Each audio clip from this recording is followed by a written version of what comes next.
Hello, today we will guide you through how to set up Gmail in Microsoft Outlook. To begin, open Microsoft Outlook. Make sure you're signed in and on the main mail screen before moving forward. This process is done from inside Outlook's settings area, so once the app or web version is open, you're ready for the next step. At the top right corner of the Outlook window, look for the settings icon. This is usually shown as a small gear symbol. If you don't see it right away, take a moment to scan the upper right area of the screen carefully, since that's where Outlook keeps most display and account options. Click on Settings to open the Settings panel. This area gives you access to the controls you'll need for managing connected accounts. When the panel appears, you may see several categories and options, but for this setup, you'll want to stay focused on the Account section. Next, click on Account. This section is where Outlook stores information related to the email accounts connected to your profile. It's the correct place to go when you want to add, remove, or update an email account. From there, click on your accounts. This page shows the accounts currently linked to Outlook and gives you the option to add another one.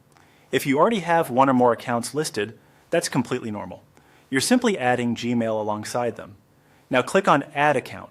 This will start the connection process and open the form or prompt needed to bring your Gmail account into Outlook.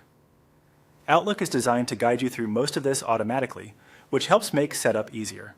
When prompted, enter your Gmail address. Be sure to type it carefully so there are no spelling errors, since even a small typo can prevent the account from connecting correctly.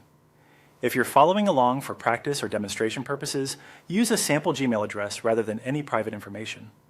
After that, follow the on-screen procedure to complete the setup.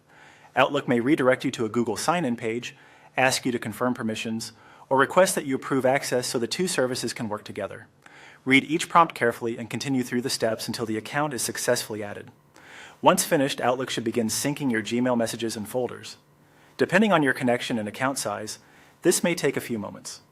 If everything completes without errors, your Gmail account is now set up in Microsoft Outlook and ready to use.